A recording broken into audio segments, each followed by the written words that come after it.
रिया चक्रवर्ती ये एक ऐसा नाम है जिसे प्यार कम और नफरत ज्यादा मिली है, जिसे फेम कम और डिफेम ज्यादा मिला है।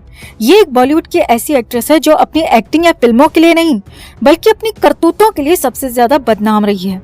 पिछले 2 साल से जितने भी लोग रिया चक्रवर्ती को सजा दिलाने के लिए जी जान से लड़ रहे थे, अब उन सबके लिए बहुत अच्छी खबर है दोस्तों। और ये खबर मुंबई की स्पेशल कोर्ट से आ रही है, जहां कोर्ट के अंदर जो कुछ हुआ उसके बाद तय माना जा रहा है कि अब रिया चक्रवर्ती की जिंदगी का सबसे बुरा दौर बहुत जल्द शुरू होने वाला है, क्योंकि एनसीबी के ड्राफ्ट चार्ज को कोर्ट की हरी झंडी मिल चुकी है, जिसके बाद माना जा रहा है कि अब रिया चक्रवर्ती और उसकी गैंग के लोगों को कम से कम 10 साल की सजा होना तय हो गया है। तो क्या कुछ हुआ मुंबई की स्पेशल कोर्ट के अंदर? एनसीबी ने रिया चक्रवर्ती और अन्य आरोपियों पर क्या क्या आरोप लगाए, आपको सब कुछ डिटेल में बताते हैं। आप भी वीडियो को लाइक और शेयर कर अपना प्यार और सपोर्ट दिखाएं और रिया चक्रवर्ती को लेकर इस बड़ी अपडेट पर अपनी बात अपनी राय जरूर रखें और चैनल के साथ जुड़कर चैनल को सब्सक्राइब कर हमारी आवाज बने। तो मीडिया में लगातार खबरें आ रही हैं कि रिया चक्रवर्ती को 10 साल की सजा हो सकती है, और ये खबरें महज तुक्का या अफवाह नहीं है बल्कि सच हैं, क्योंकि एनसीबी यानी कि नारकोटिक्स कंट्रोल ब्यूरो ने रिया चक्रवर्ती पर जो आरोप लगाए हैं, जिसके बाद माना जा रहा है कि रिया चक्रवर्ती कम से कम 10 साल के लिए अंदर जाएगी ही जाएगी, जेल में जाएगी ही जाएगी। तो हाल ही में एनसीबी ने ड्राफ्ट चार्ज मुंबई की स्पेशल कोर्ट में सबमिट करवाया था, जिस पर कोर्ट ने इस ड्राफ्ट पर सुनवाई के लिए 12 जुलाई का वक्त दिया था। अब 12 जुलाई यानी कि मंगलवार को कोर्ट में एनसीबी के ड्राफ्ट पर सुनवाई हुई, जिसमें कोर्ट ने एनसीबी को पूरा वक्त दिया आरोप पत्र को जस्टिफाई करने के लिए। अब इस दौरान एनसीबी ने अपना पूरा जोर लगा दिया और काफी हद तक कोर्ट के सामने क्लियर कर दिया कि रिया चक्रवर्ती का 14 जून 2020 के दिन जो कुछ हुआ उसमें बहुत बड़ा रोल था। जी हाँ, जो काम अब तक सीबीआई नहीं कर पाई उस काम को एनसीबी करते हुए कोर्ट में दिखी। एनसीबी ने कोर्ट के सामने साफ कर दिया कि रिया चक्रवर्ती ने ही दिवंगत अभिनेता को ड्रग की जबरन आदत लगवाई थी। एक्टर को बिना बताए उनके खाने पीने की चीजों में ड्रग मिलाकर रिया चक्रवर्ती और उसकी गैंग ही दिया करती थी। अब एनसीबी के इस ड्राफ्ट के साथ ही सुशांत ड्रग केस में रिया चक्रवर्ती की मुश्किलें बहुत ज्यादा बढ़ गई हैं। इस मामले में रिया चक्रवर्ती पर ड्रग सप्लाई करने के आरोप तय कर दिए गए हैं। एनसीबी की इस चार्जशीट में सिर्फ रिया ही नहीं बल्कि उसके भाई शौविक चक्रवर्ती का नाम भी शामिल है। चार्जशीट में साफ साफ बताया गया कि रिया के भाई शौविक चक्रवर्ती ड्रग पेडलर के सीधे संपर्क में था। ड्रग्स के लिए रेगुलर ऑर्डर शौविक चक्रवर्ती ही दिया करता था। शौविक ड्रग को खरीदकर सुशांत सिंह राजपूत तक अपनी बहन के जरिए ही सप्लाई किया करता था, और ड्रग से जुड़ी सारी पेमेंट रिया चक्रवर्ती खुद संभाल रही थी। और सबसे बड़ी बात यह है कि ये सारी पेमेंट पूजा सामग्री के नाम से की जा रही थी। जी हाँ, एनसीबी ने कोर्ट को बताया कि सुशांत सिंह राजपूत को पूजा सामग्री के बारे में बताया जाता था, जबकि उस पैसे से रिया और उसका भाई शौविक ड्रग्स की खरीदारी कर रहे थे, और ये ड्रग्स सुशांत सिंह राजपूत को बिना बताए छिपाए हुए दी जा रही थी। ड्राफ्ट में रिया चक्रवर्ती को लेकर कहा गया है कि उसने सैमुअल मिरांडा, शौविक चक्रवर्ती और दीपेश सावंत समेत अन्य आरोपियों से कई बार बैन नशीले पदार्थ लिए और वो सब सुशांत सिंह राजपूत तक पहुंचाए गए। एनसीबी ने अपने ड्राफ्ट में ये भी दावा किया है कि रिया ने शौविक के कहने पर मार्च 2020 से सितंबर 2020 तक उन डिलीवरीज का भुगतान किया था।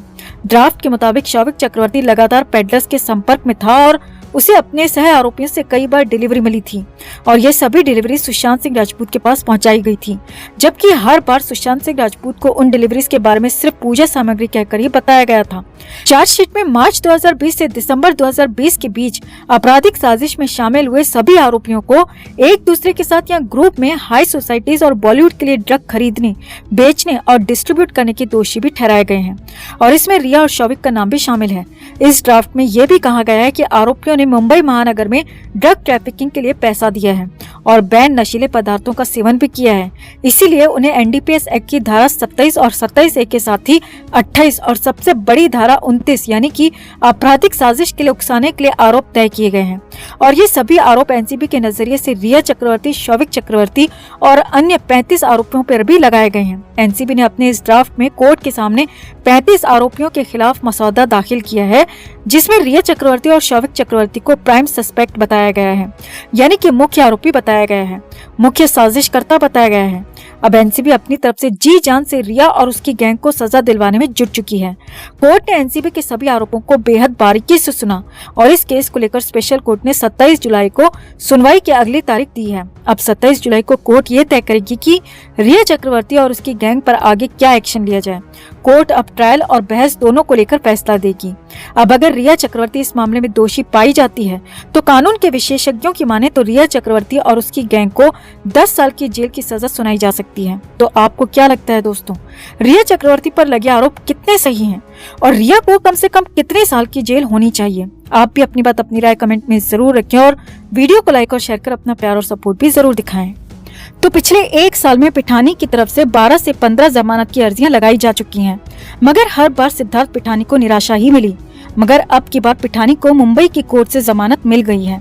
अब जहां पिठानी के चेहरे पर जमानत मिलने की खुशी नजर आनी चाहिए थी, वहां बिल्कुल उलट दिख रहा है। पिठानी जेल से बाहर निकलते वक्त बेहद परेशान दिख रहा था।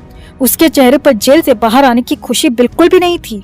पिठानी के चेहरे पर खुशी से ज्यादा खौफ नजर आ रहा था। और इससे भी बड़ी बात कि जो पिठानी 2 साल पहले तक सुशांत सिंह राजपूत को अपना दोस्त बताता था, वही पिठानी सुशांत का नाम लेते ही बुरी तरह फट पड़ा। जी हाँ, जब पिठानी को जेल से बाहर रिहा किया गया तो उस दौरान जेल के बाहर काफी संख्या में मीडिया कर्मी मौजूद थे, जिन्हें देखकर पहले तो पिठानी ने अपना चेहरा ढक लिया और जल्दी जल्दी निकलने की कोशिश की, मगर मीडिया की नजरों से बच नहीं पाया। भीड़ में मौजूद किसी मीडिया कर्मी ने पिठानी को देखकर सुशांत का सवाल पूछ लिया। अब सुशांत का नाम सुनकर तो जैसे पिठानी को करंट सा लग गया। सुशांत का नाम लेते ही सिद्धार्थ पिठानी बुरी तरह झल्ला उठा और सवाल पूछने वाले मीडिया कर्मी की तरफ काफी गुस्से से देखा। हालांकि पिठानी ने यहाँ बोला कुछ भी नहीं, मगर सुशांत के जिक्र भर से पिठानी गर्म हो गया और मीडिया कर्मियों की तरफ आंखें तरेड़ने लगा। यहाँ आपको बता दें कि सिद्धार्थ पिठानी को नारकोटिक्स कंट्रोल ब्यूरो ने मई 2021 में हैदराबाद से गिरफ्तार किया था। एनसीबी लगातार पिठानी को ट्रैक कर रही थी और पिठानी को समन भी जारी कर रही थी, मगर पिठानी ने एनसीबी के एक भी समन का जवाब नहीं दिया। इसके बाद पहले तो एनसीबी को पता ही नहीं चल पाया कि पिठानी आखिर छुपा कहाँ है, मगर फिर अप्रैल 2021 के आखिर में पिठानी के किसी दोस्त ने सोशल मीडिया पर कुछ पिक्चर्स अपलोड की, जिसमें पिठानी भी मौजूद था। और इन्हीं पिक्चर्स के आधार पर मुंबई की एनसीबी टीम हैदराबाद पहुंची और पिठानी को उसके घर से अरेस्ट कर लिया गया और इसके बाद पिठानी को मुंबई लाया गया। मुंबई लाने के बाद पिठानी को कोर्ट के आदेश पर तलोजा जेल में शिफ्ट कर दिया गया। हालांकि पिछले साल जुलाई के महीने में शादी के नाम पर पिठानी को 15 दिन की जमानत मिली थी और कोर्ट की शर्त के मुताबिक जमानत का पीरियड खत्म होते ही पिठानी को जेल में फिर से सरेंडर करना था। और पिछले साल जमानत की अवधि खत्म होने के बाद पिठानी ने तलोजा जेल में फिर से सरेंडर कर भी दिया था और पिछले 1 साल से पिठानी लगातार मुंबई की तलोजा जेल में ही बंद है। अब जाकर पिठानी को खुली हवा में सांस लेने का मौका मिल पाया है। यहाँ आपको बता दें कि पिठानी पर ड्रग की खरीद फरोख्त के आरोप हैं और एनसीबी की हालिया चार्जशीट में भी रिया चक्रवर्ती, शौविक चक्रवर्ती के साथ पिठानी का भी नाम शामिल है। एनसीबी को पूरा शक है कि सुशांत को ड्रग देने के पीछे भी पिठानी का हाथ था और सुशांत के लिए भी ड्रग खरीदी थी।